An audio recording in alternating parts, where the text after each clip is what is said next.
If you could write a sticky note to yourself, what would you say in only 2 words? Right? So if you could write a sticky note to yourself, what would you say in only 2 words? So here, just call out yours. Say thanks. Say thanks. Keep smiling. Oh my.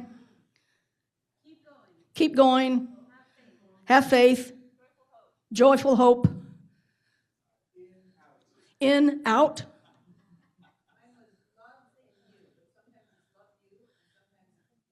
Oh yeah, reversible. Love you, you love. Very creative, Chrissy. Spend less. Go girl. Save more. What'd you do? Answer them for your whole table? Good job. Share life. Yes, David? Keep going. So we see that in 2 words, we can say a lot, can't we? I mean, if I gave you more time, you could dig deeper. So part of what I would like to share with you today is just from the commonality of my walking with people through my different ministries over the years.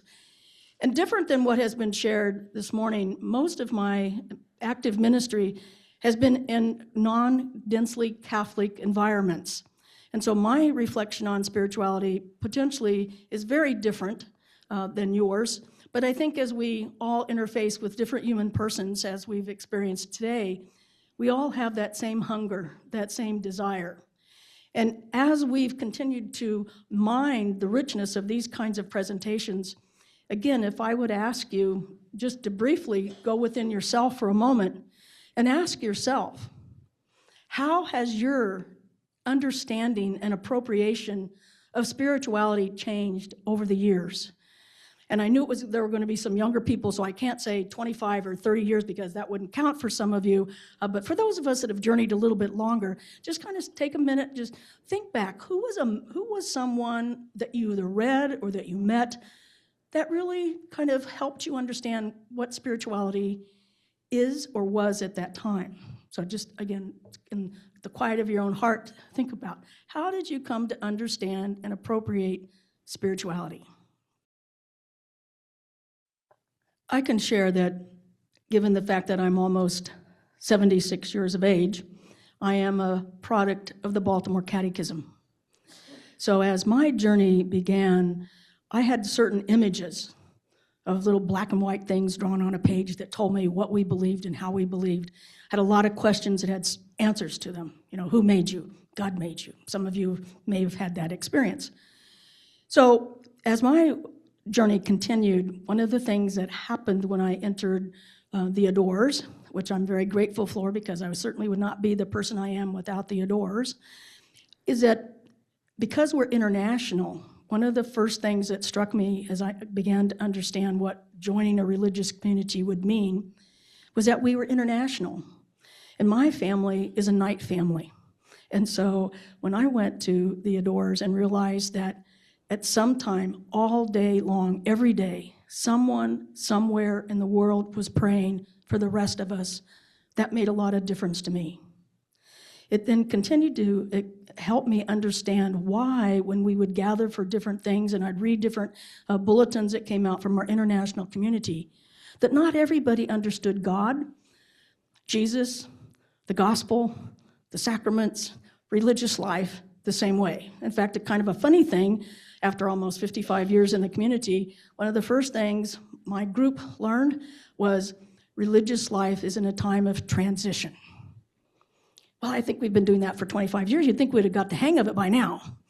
But we are still emerging, and that, I think, fits with this whole concept of spirituality and our conversations about the emerging future and what's happening. So when I think about spirituality and where I am today, I again think of all the different authors and persons and classes I've taken that have helped break open the depth and the richness of what Catholic spiritual theology can be for people. But it's not what the common person in the pew ever experiences. Most of them maybe have gotten the Maryknoll magazine. They might have gotten some of the other pamphlets if they bought cards to have masses said. But the vast majority of the people with whom I've journeyed have not been exposed to a wide arrangement of different kinds of spiritual conversation. So when I asked them, in my time with them, how would you describe spirituality? Many of them would say, oh, it's about God, it's about prayer, it's about devotion, it's about going to church.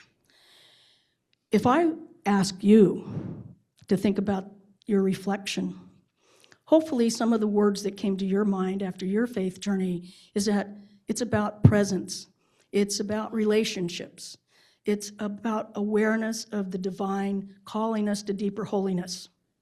So when I think about restoration, the restorative justice, I should say, to me, it's trying to reconcile what I know the vast majority of Catholics in the United States where I have served have not been given the resources that they need to build a very strong and deep, meaningful spirituality for the 21st century. That's not a condemnation of anything, it's just a fact.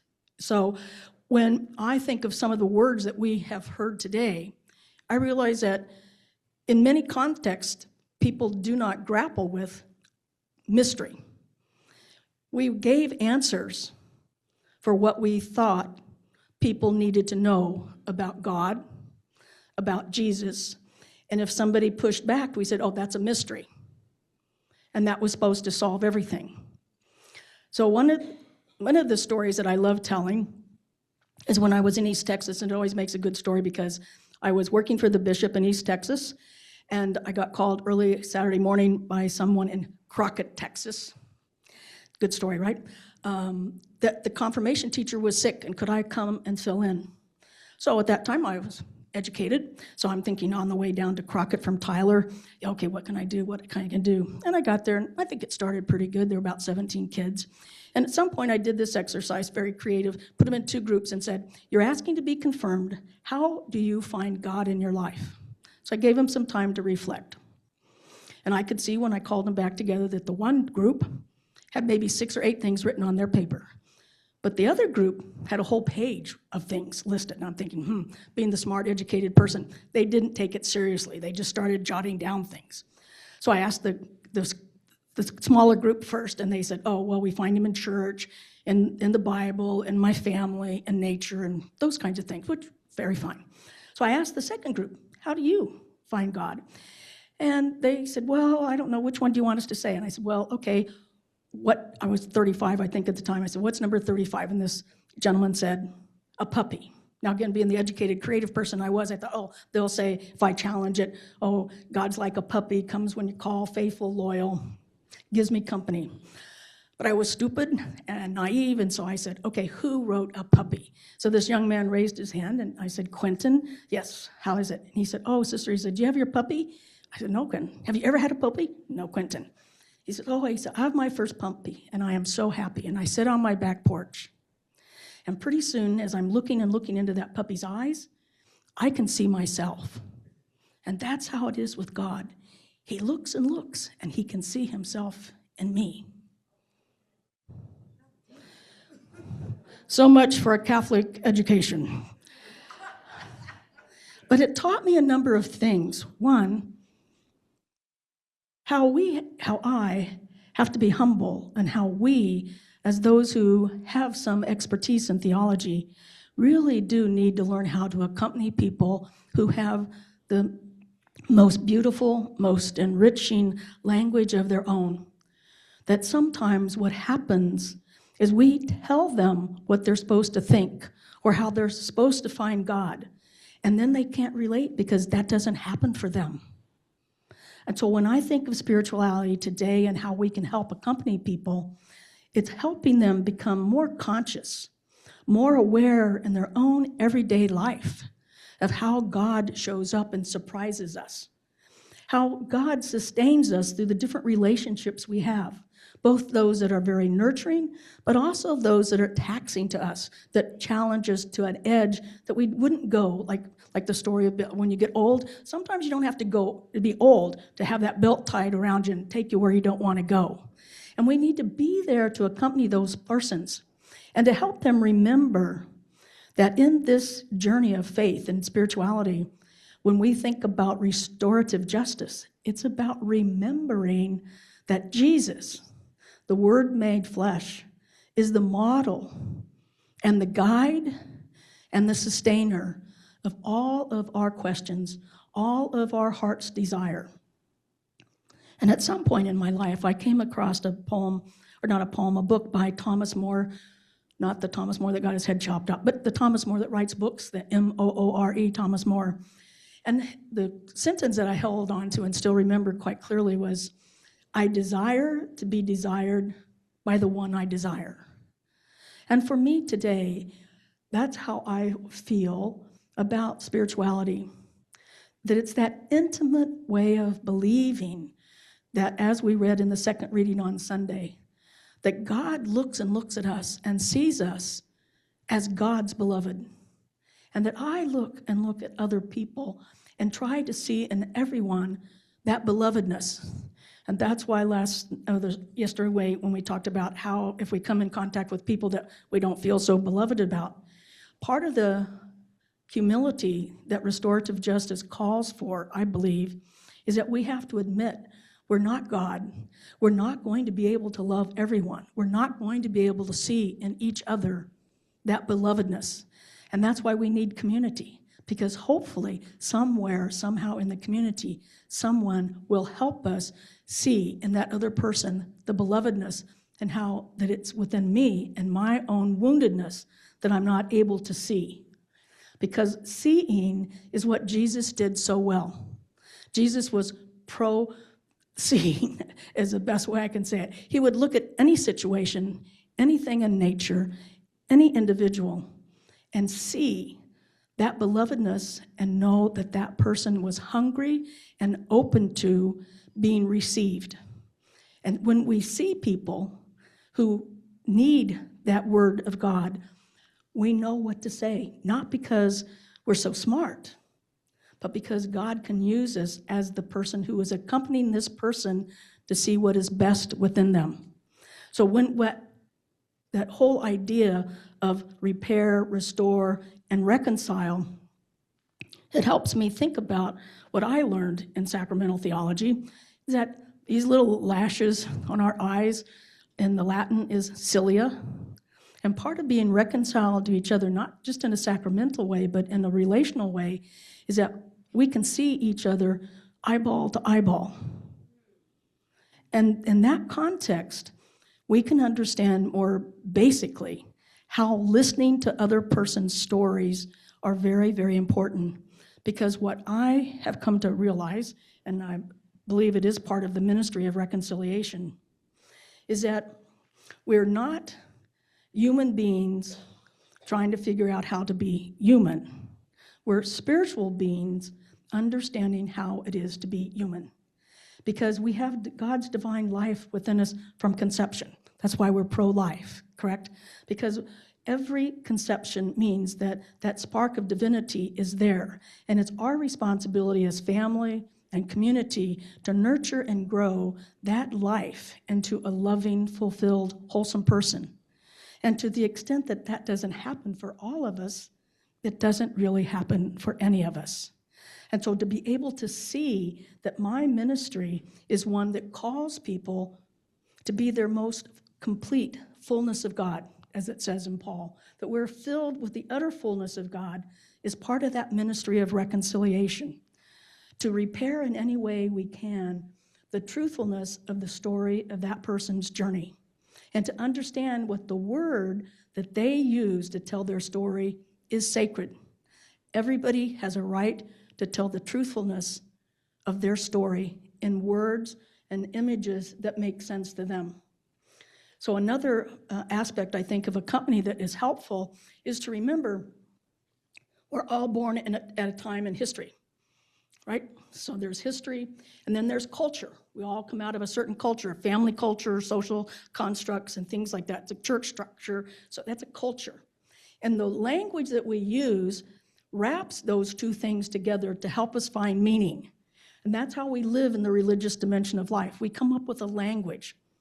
And I don't know if you've read some of the studies that have been done recently, just last year, and I think one's in America Magazine, but there was the Zogby report, and then there was the Cara report, and then there's another one that was done by the Leadership Roundtable that talks about the influx of people into the Catholic Church.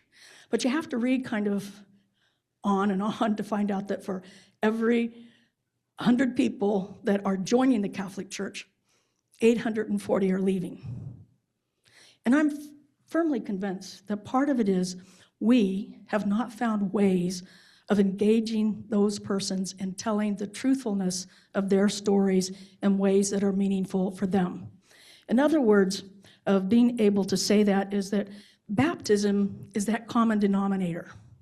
And yet baptism is something that is very personal, and it's something that we continue to grow into. Vatican II continued to emphasize the importance of baptism, discipleship, and mission. Now, these are my thoughts, and I'm not a theologian, but as I have aged, I'm quite comfortable with suggesting that there is not a shortage of vocations in the Catholic Church. It's a management issue, because we won't change the language of what it means to be a baptized disciple of Christ on mission. And so the laity, you are the new vocations. You look at where we have planted these seeds. My congregation has a beautiful focus statement that says we're agents of grace, sowers of hope. That, to me, is what we're about in the restorative ministry. We are restoring to the rightful place the gift of the baptized. You have a mission.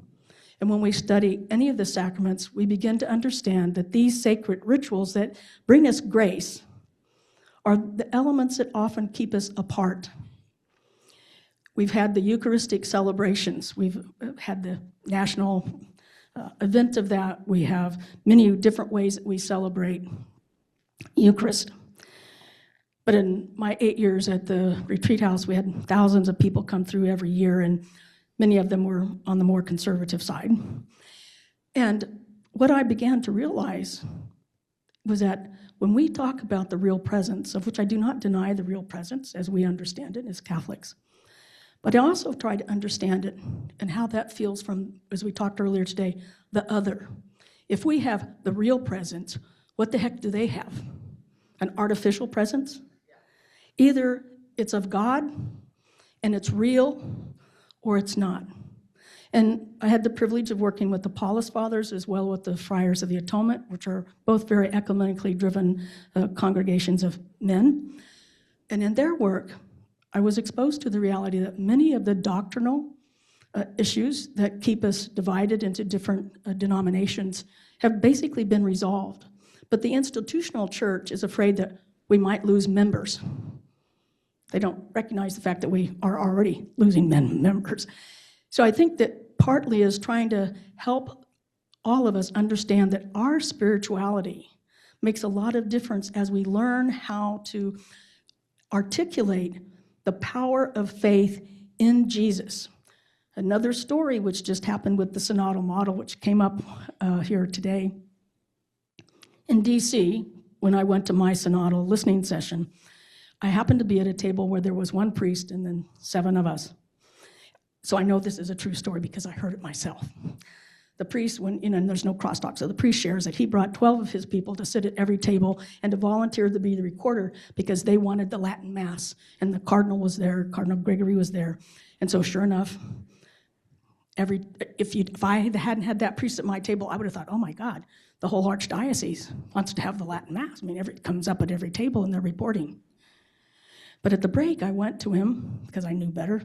So I went to him and I said, Father, with all due respect, I have this question. I said, you said that you were angry at the church for trying to take the Latin Mass away from you, that you have a right to express your faith that way, that they can't take our basic faith away from us. I said, but Father, isn't your faith in Jesus not in a language? He said, oh no, you don't understand, and stormed off. But to me, that's part of the problem. It was part of the problem immediately after Vatican II when we had that experience, when we went from having organ masses and Latin to guitar masses and in English, did we not lose a lot of people? At least that was my experience in my pastoral work.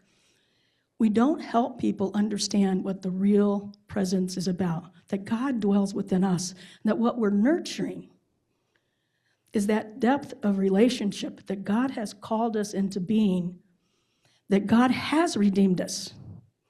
And I talked to a couple people after this presentation this morning, because I think it's important when we look at those early Genesis stories that what God saw, God made as good. And even with the breaking of the relationship, the covenant relationship with Adam and Eve, God comes to the garden looking for them. He doesn't give up on the covenant. And in the religious truth of that story, I think that's what God was accompanying us from the very beginning. He's saying, I made all these good things for you, and I made you good. And when you go against your basic call to be good and beautiful and my beloved, I will come and follow you. I will come to you. I am always with you. So it's not even really a coming. I will make you aware of my divine presence dwelling within you. And if we could continually affirm that in each other instead of what they name as sin, I think we'd be at a different place in our spiritualities. And I say spiritualities because there's many kinds of spirituality. There's not one. And so if we see sin as that missing the mark of not being fully human, we can understand better than the scripture passage that says Jesus was like us in all ways but sin. That used to drive me crazy. Like, how could he be fully human and not have sin? But when I realized, not of myself, but from the theological communities and faith communities that I was working and living in, began to understand, yes, from the very beginning, Jesus understood the vulnerability and the limitations of what it meant to be human, and he could accept that. And yet he was open to all that the Father had to offer him. And that is what we're called to. Go back and look at Jesus' Gospel Sunday. He ends by saying, you're doing my work, but greater things than you shall do. So this call of spirituality to be restorers of justice and integrity and the dignity of the human person means that we can help each other see that belovedness within each of us, that we are called to do greater things.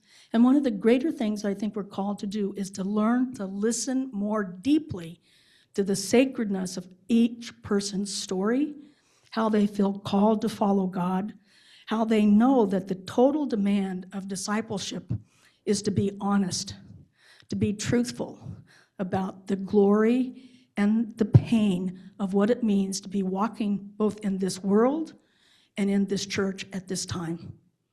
That's the truthfulness that we can be as bridge builders to help give them the words and the images and the safe space to tell the sacredness of that story. And that's what Jesus provided for all of us, a safe place. So in the intimacy of our relation with Jesus, we can come before him and, like Jesus, gaze into the heavens and allow God to see within us the divineness and the goodness and the truth that we are, so that we can see that in ourselves. Don't go out and buy a puppy, but go sit by a window someday and take some time and just gaze into the beauty of God's creation, and let that beauty nurture you and remind you every day that God dwells within us, and that as restorative justice ministries, we're to build those bridges to build the kingdom.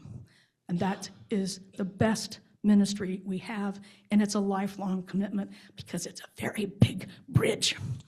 God bless you, and it's been an honor to be with you.